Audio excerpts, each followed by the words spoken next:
तो अभी हम एक टॉपिक जो कि न्यूट्रिशन से रिलेटेड है, उनकी डाइट से रिलेटेड है, उसके बारे में बात करेंगे। और हम सब जानते हैं, दो मेरी स्लाइड्स आर इन इंग्लिश में है, मगर अगेन मैं हम की पॉइंट्स पे बात करेंगे और काफी चीजें ऑलरेडी कवर हो चुकी हैं। सो मेरा काम इन अ वे आसान हो चुका है, पहले सेशन में चीजें कवर हो चुकी हैं। सो हमें पता है कि न्यूट्रिशन सभी के लिए इम्पोर्टेंट है, आपके लिए, मेरे लिए, सबके लिए। बट प्रेगनेंसी में न्यूट्रिशन इसलिए और ज्यादा इम्पोर्टेंट हो जाता है क्योंकि जो भी महिला खाएगी उसका इफेक्ट उसके बच्चे पर भी होगा और उसकी अपनी हेल्थ के लिए भी इक्वली इम्पोर्टेंट है। तो इससे हम काफी कॉम्प्लिकेशंस को भी कम कर सकते हैं। अगर हम हाई रिस्क चीजें, हम जानते हैं हाई रिस्क प्रेगनेंसी के बारे में बात करें तो प्रेगनेंसी के दौरान anaemia, hypertension, blood pressure high होना, अंडरवेट, ओवरवेट, अगर देखें तो सबसे ज्यादा एनीमिया 5 महिलाएं 10 में से, और हाइपरटेंशन 1 महिला कैन से 10 में से, ऐसे डायबिटीज जीडीएम 1 महिला 10 में से प्रभावित होती हैं। और अभी तक हम सोचते थे कि अंडरवेट की प्रॉब्लम इंडिया में ज्यादा है, मगर अगर हम देखें तो अप्रोक्सीमेटली 18.7 19%, 2 महिलाएं 10 में से अंडरवेट हैं, जबकि 24% और 2 अगेन आर ओवरवेट और obese when they enter pregnancy. जब वो प्रेगनेंसी की शुरुआत हुई, 2 महिलाएं ऐसी मिलेंगी जो अंडरवेट है और 2 महिलाएं ऐसी मिलेंगी जो ओवरवेट है। तो हमें दोनों का ख्याल रखते हुए अपनी रिकमेंडेशंस देनी है, जिससे कि उनको ना तो हाइपरटेंशन और जीडीएम हो, ना ही उनमें एनीमिया और बाकी प्रॉब्लम्स हो, जिसकी वजह से उनको हाई रिस्क प्रेगनेंसी ना हो। एंड ये देखा गया है कि 3 महिलाओं को 10 में से कोई एक सिंगल हाई रिस्क प्रेगनेंसी रहता है और 1 से 2 में 1 से ज्यादा रिस्क फैक्टर भी हो सकता है। अभी जो स्कीम्स की बात है, मैं इसके बारे में बात नहीं करूंगी, मैंने देखा आपको काफी जानकारी है, इसीलिए बहुत सारी स्कीम्स समय समय पे सरकार लाती है। जैसे कि प्रधानमंत्री मातृ वंदना योजना, आप लोगों ने बोला, उसमें 6,000 मिलते थे, अब 5,000 और सेकेंड चाइल्ड के लिए मिलते हैं। JSY JSS के की बात हो चुकी है और हर 9 तारीख को हर प्रेग्नेंट महिला का PMSMA के थ्रू एक एडिशनल चेकअप होता है। इसके अलावा भी क्वालिटी इम्प्रूव करने के लिए, मैटरनिटी बेनिफिट्स देने के लिए और स्कीम्स हैं। सुमन एक नई स्कीम है जिसमें महिलाओं की गर्भावस्था के दौरान कैसे देखभाल करें उसकी जानकारी मिलती है। और पोषण अभियान और एनीमिया मुक्त भारत, इन प्रोग्राम्स के थ्रू हम बहुत सी स्कीम्स ऑलरेडी एग्जिस्ट करती हैं। इसके अलावा ICDS के थ्रू भी महिलाओं को प्रेगनेंसी में एक्स्ट्रा पोषक आहार दिया जाता है। इन सब की क्या जरूरत है, क्यों प्रेगनेंसी में न्यूट्रिशन, और क्या, मगर इसके अलावा जो आपका बहुत महत्वपूर्ण रोल है वो ये है कि आप जब महिला को मिलते हैं रादर बिफोर प्रेगनेंसी इटसेल्फ, तो आप उनको प्रेगनेंसी के लिए तैयार कर सकते हैं और प्रेगनेंसी के दौरान वो कैसा खाना पीना लें जिससे कि बच्चे की बढ़ोतरी ठीक हो, उनकी ये सारी कॉम्प्लिकेशन जिनकी हमने बात की है वो ना हो, और वो अपना ख्याल भी रख सकें। तो प्रेगनेंसी जो है आइडियली 21 वर्ष की उम्र से पे या उसके बाद होनी चाहिए, और उनका वेट जो है वो अगर आइडियल की रेंज में होगा बिफोर प्रेगनेंसी, जैसे मैंने बताया 2 अंडरवेट हो सकती हैं, 2 ओवरवेट हो सकती हैं, तो उसको उनको बताया जा सकता है। जो आप न्यूली वेड कपल्स और उनका सर्वे करती हैं उन्हीं की आप प्रेपरेशन शुरू कर सकती हैं। और उसके अलावा मलेरिया, ब्लड प्रेशर, शुगर, इन सब की कंट्रोल में रखना है। और फोलिक एसिड की टैबलेट्स बिफोर प्रेगनेंसी ही स्टार्ट कर दी जाती हैं जो कंसीव करना चाहती है महिला, क्योंकि वो प्रेगनेंसी के पहले कुछ दिनों में 28 दिनों में बहुत महत्वपूर्ण होता है, जबकि महिला को पता भी नहीं होगा कि वो स्वयं प्रेग्नेंट है या नहीं है। फोलिक एसिड के बारे में भी जानकारी दी जा सकती है। इसके अलावा जो आप लोग जानते ही हैं, इसके बारे में बात हो चुकी है, IFA की टैबलेट्स दी जाती हैं ड्यूरिंग प्रेगनेंसी, और कैल्शियम की भी 2 टैबलेट्स दी जाती हैं। महत्वपूर्ण बात यह है कि उनको बताना है कि ये गोलियां एक साथ नहीं लेनी, क्योंकि आयरन और कैल्शियम एक साथ एब्जॉर्ब नहीं होता है, तो वो उसको इकट्ठा नहीं लेना है और मील के बाद लेना चाहिए। उसके आसपास चाय कॉफी नहीं लेनी चाहिए, क्योंकि चाय कॉफी से आयरन का एब्जॉर्प्शन कम हो जाता है और कैल्शियम की को दूध के साथ भी दिया जा सकता है। इसके अलावा डीवर्मिंग जो कृमिकरण की वो एक पहले ट्राइमेस्टर में दी जाती है। सो अगर हम डाइट की बात करें तो डाइट में क्या रिकमेंडेड है, ये तो हो गई टैबलेट्स और हेल्थ सिस्टम के थ्रू क्या देते हैं, मगर इम्पॉर्टेंट क्या है कि हम उनके आहार को कैसे और संतुलित पोषक बना सकते हैं। तो अभी जो नेशनल इंस्टीट्यूट ऑफ न्यूट्रिशन है हैदराबाद में 2024 में ही उन्होंने डाइटरी गाइडलाइंस सभी के लिए रिवाइज की है, और प्रेगनेंसी की गाइडलाइंस हमें बताती हैं कि बैलेंस मील खाना है। एक प्रेगनेंसी में फर्स्ट ट्राइमेस्टर में रिक्वायरमेंट ज्यादा नहीं बढ़ती है, और जो ये कहा जाता है कि आपको 2 के लिए खाना है वो भी एक तरह से थोड़ा एक्स्ट्रा खाना है, मगर 2 के लिए नहीं खाना है। एक जो एडल्ट होता है उसकी न्यूट्रिशन रिक्वायरमेंट 1500 से 2000 कैलोरी पर दिन होती है। प्रेगनेंसी में सिर्फ 350 किलो कैलोरी एक्स्ट्रा खाना है। सो अगर आप 1500 में 350 300 भी लगाएंगे तो 1/5 होगा, और 2000 में तो और भी कम होगा। तो उसको एक्स्ट्रा खाना है, न्यूट्रिशियस खाना है, मगर 2 के लिए नहीं खाना है, बिकॉज जब प्रेगनेंसी में एक्स्ट्रा वेट गेन या रैपिड वेट गेन होता है तब भी जीडीएम और ये समस्याएं ज्यादा पाई जाती हैं। और जो अंडर वेट मदर्स हैं उनके लिए थोड़ा एक्स्ट्रा 450 कैलोरीज तक बता रहे हैं, 1/4 पूरे दिन का खाना एक तरह से आप मान सकते हैं एक्स्ट्रा। और जो ऑलरेडी ओवरवेट मदर्स हैं उनको ज्यादा प्रोटीन के खाने, फल सब्जियां जिनमें विटामिन और मिनरल्स मिल सके वैसा खाना ज्यादा खाना है। ये एग्जैक्ट क्वांटिटीज है, हम इनकी बात आगे आने वाली स्लाइड्स में भी करेंगे। सो जनरली हम अगर बोलें जो प्रेगनेंसी से पहले या प्रेगनेंसी और लैक्टेशन के दौरान अगर महिला 3 मेन मील खाती है और एक शाम की चाय में कुछ अल्पाहार लेती है, तो ड्यूरिंग प्रेगनेंसी एंड उसको 2 अल्पाहार करते 3 मील्स जैसे वो खा रही थी, 1 अल्पाहार खा रही थी, 1 एक्स्ट्रा अल्पाहार खाना है। और लैक्टेशन की बल्कि रिक्वायरमेंट उससे ज्यादा होती है, तो उसमें उसे 2 अल्पाहार ज्यादा खाना है। सो प्रेगनेंसी में ये एक मिथ है कि उसे डबल खाना है, डबल नहीं खाना है, उसको 1 अल्पाहार ज्यादा खाना है पहले से, और लैक्टेशन के दौरान हम कह सकते हैं 2 अल्पाहार एक्स्ट्रा खाने हैं, मगर डेफिनेटली डबल नहीं खाना है। और ये अल्पाहार कैसे हो या क्या खाना है वो भी इम्पोर्टेंट है। तो एक हमारा न्यूट्रिशन में कॉन्सेप्ट होता है कि हमें हर तरह का खाना खाना चाहिए।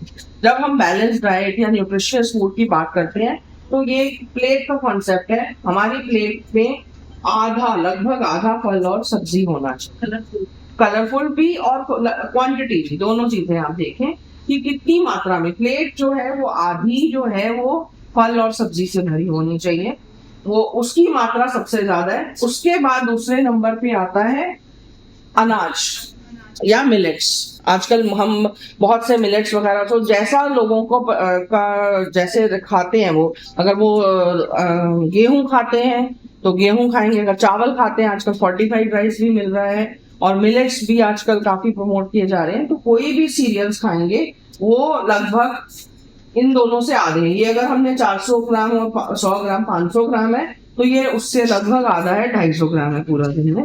और उसके अलावा ऑयल जो है, तेल जो है, जो हम किसी भी दिन में पूरा दिन में जो पका रहे हैं चीजें, 5 चम्मच से ज्यादा नहीं होना चाहिए।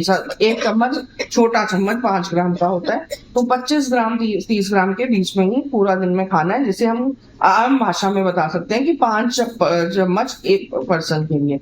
और अगर 4 जनों का परिवार है तो हम सोच लें कि 100 ग्राम से ज्यादा रोज का तेल नहीं लगना चाहिए, तो महीने का 3 किलो। हाँ, उस तरह से हम आम भाषा में समझा सकते हैं। और इम्पोर्टेंट क्या है कि प्रोटीन भी बहुत इम्पोर्टेंट है उसके लिए। जैसे अगर वो नॉन वेजिटेरियन खाते हैं, अंडा खाते हैं, मीट मांस मछली खाते हैं, तो हम वो बोल सकते हैं, वरना दालें, दही, पनीर, इनकी फॉर्म में भी प्रोटीन दिया जा सकता है। और नट्स, जो भी आम नट्स है, महंगे खाने जरूरी नहीं है, मूंगफली भी खा सकते हैं, बादाम भी खा सकते हैं, ये तिल भी खा सकते हैं, कोई भी नट्स जो हो वो दिन में एक छोटी मुट्ठी, 15-20 दाने, इससे ज्यादा नहीं, 35 ग्राम जो कह रहे हैं, 20 दाने के करीब 15, और या एक छोटी मुट्ठी वो भी ले सकते हैं। उससे अच्छी क्वालिटी की फैट भी मिलेगी, प्रोटीन भी मिलेगी, और ओवरऑल डाइट के लिए अच्छा रहेगा। सो 3 से, मगर बहुत बड़े बड़े कम मील्स, ज्यादातर यहाँ दिल्ली में उतनी प्रॉब्लम नहीं है, मगर गांव में जो लोग खेतों में काम करते हैं वो देखा गया है कि दिन में 2 ही मील खाते हैं, एक अर्ली मॉर्निंग खा लेते हैं, एक लेट खा लेते हैं, तो उससे खाना डिस्ट्रीब्यूट नहीं होता है। तो अगर वो बीच में कुछ थोड़ा खा सके तो अच्छा रहेगा। और पानी भी साथ में बहुत इंपॉर्टेंट है कि 8 से 10 ग्राम कुछ पानी पीना चाहिए, 10 ग्लास कम से कम, प्रेगनेंसी में और ज्यादा, क्योंकि कॉन्स्टिपेशन वगैरह की थोड़ी प्रॉब्लम रहती है तो वो उससे रिलीव होती है, ये जरूरी है। और व्हाट इज इम्पोर्टेंट इज, ये जो खाना हम बता रहे हैं, पैकेज जो हम आजकल अल्ट्रा प्रोसेस फूड हम जिसे कहते हैं, या जो फैट या वसा, शुगर और सॉल्ट रिच आइटम्स होती हैं, चिप्स खा लिए, ये कुरकुरे, मेरी बहुत सी चीजें खा ली, तो वो बहुत हानिकारक है, क्योंकि उनमें फैट भी एक्सीड कर जाता है।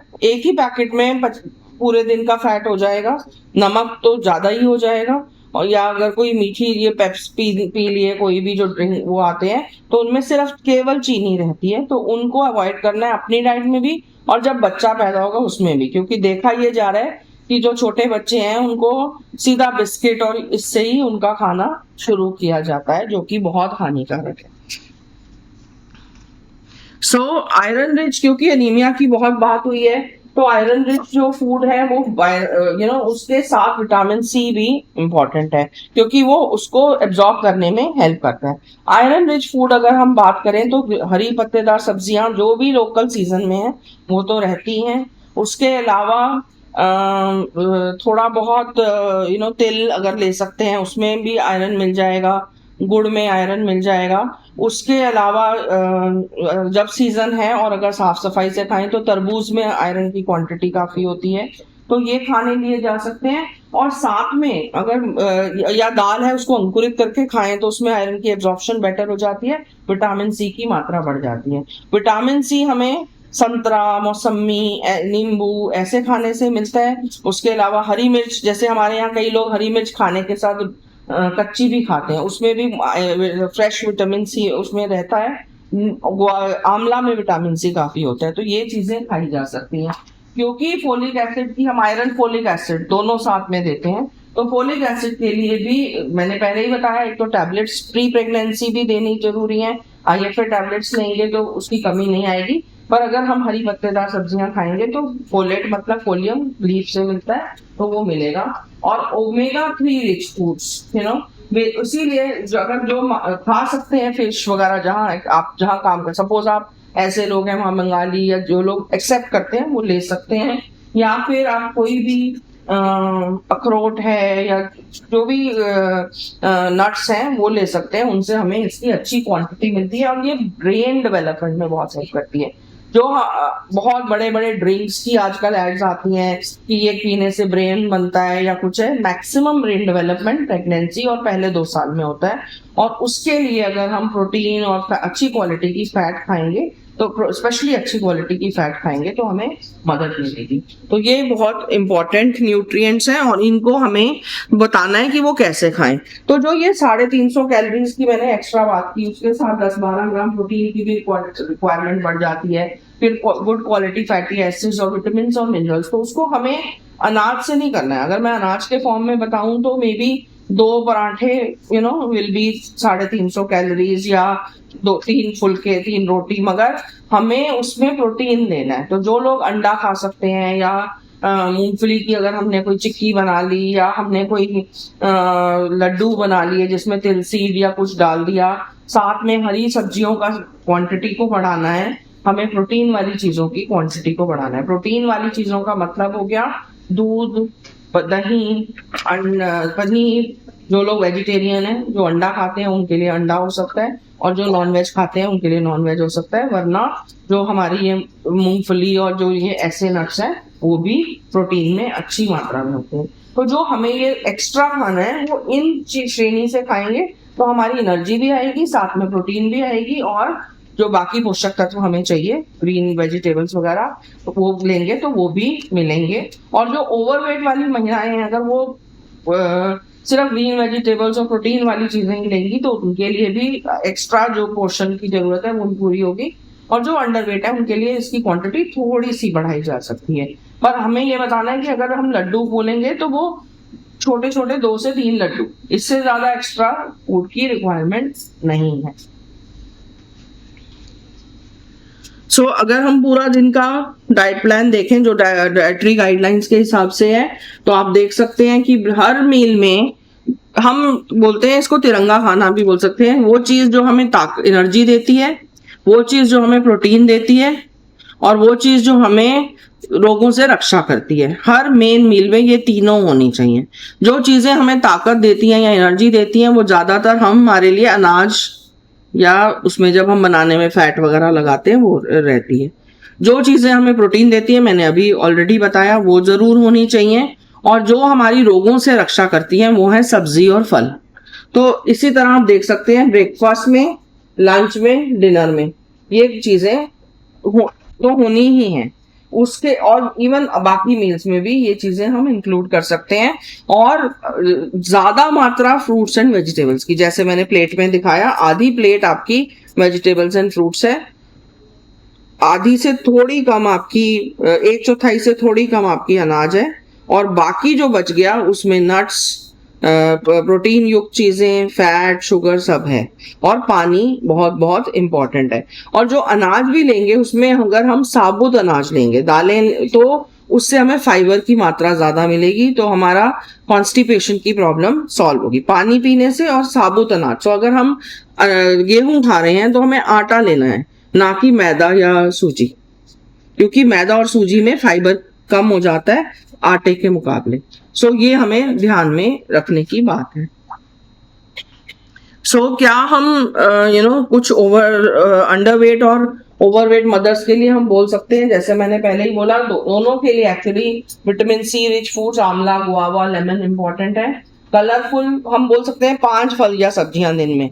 मतलब कैसे समझाएंगे कितना खाना है, तो अगर हमने 500 ग्राम देखा था उसकी क्वांटिटी, अगर 100 ग्राम का भी हम समझे तो दिन में 5 फल या सब्जी कोई खाने हैं, चाहे वो बनाने में लगे या वो कच्चे फॉर्म में खाएं, सलाद की फॉर्म में खाएं, फ्रूट की फॉर्म में खाएं, या उसको पका के खाएं।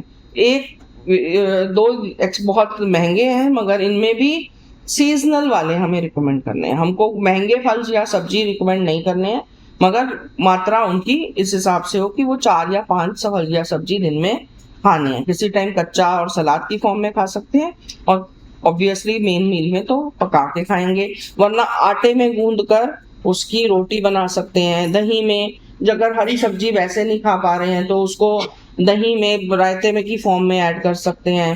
सब्जी में पीस के डाल सकते हैं, चीले में डाल सकते हैं, तो वो उसको या चटनी के साथ खा सकते हैं, उसमें नींबू और वो सब डाल के, तो उससे जो भी पोषक तत्व हैं उनका भी अब्सॉर्प्शन या एब्जॉर्प्शन बेटर होगा। और 15 से 20 मिनट अगर वो दोपहर में सन में रहेंगे तो उससे विटामिन डी की भी जो कमी हमारे देश में बढ़ रही है वो पूरी होगी। और रेगुलर मील टाइमिंग्स, और sleep is also equally important. Physical activity और स्लीप, अभी हम उसकी बात करेंगे, वो भी इम्पोर्टेंट है। और जैसे मैंने बोला कि जो ओवरवेट मदर्स हैं already start of the pregnancy में, उनको बहुत नॉर्मली हम बोलते हैं अच्छी प्रेगनेंसी में 10 to 12 kg वेट बढ़ना चाहिए, मगर अगर मदर ऑलरेडी ओवरवेट है तो उसका 8 to 10 भी बढ़ेगा तो चलेगा।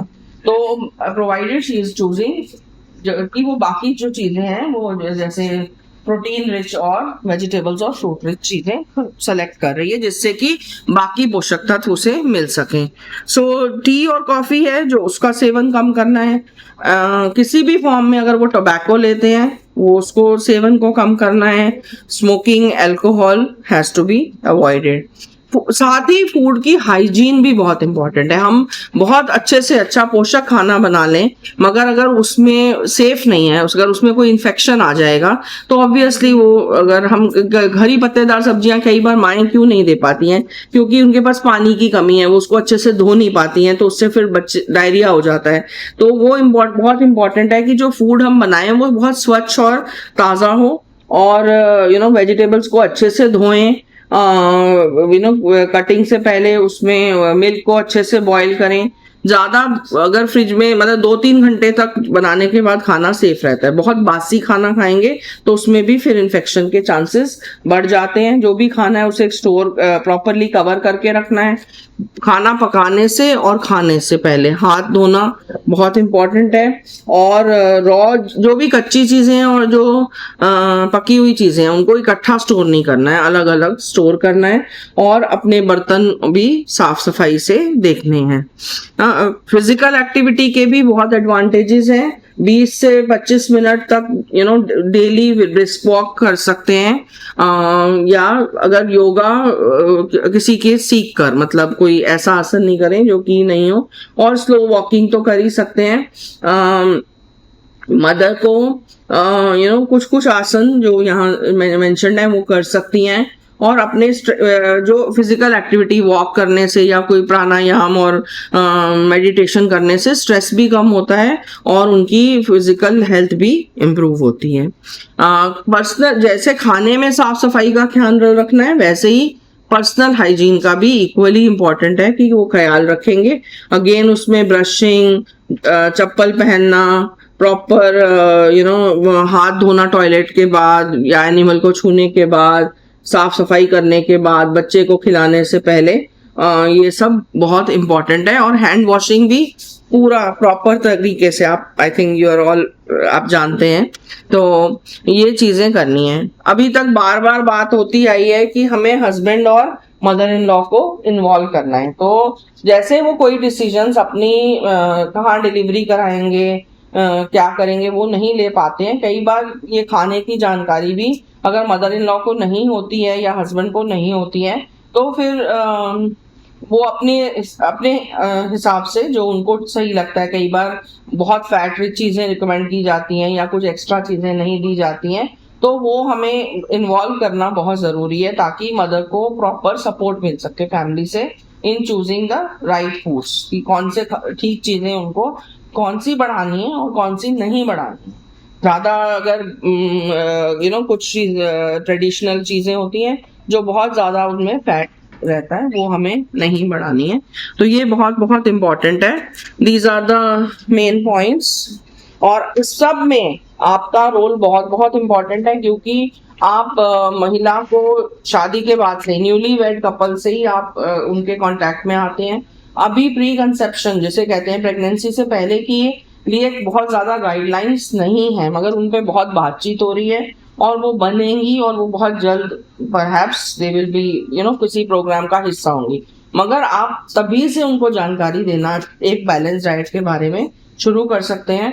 और प्रेगनेंसी के फर्स्ट ट्राइमेस्टर से सेकेंड ट्राइमेस्टर में और थर्ड ट्राइमेस्टर में और कैसे उनको अपनी डाइट को मैनेज करना है और कौन सी चीज़ें हैं जो उन्हें ज़्यादा खानी है, और फैमिली को इन्वॉल्व करके आप उन्हें ये बहुत इंपॉर्टेंट जानकारी दे सकते हैं, जिससे बहुत सारी कॉम्प्लिकेशंस जिनकी हमने शुरू में बात की उनको कम किया जा सकता है या अवॉइड किया जा सकता है।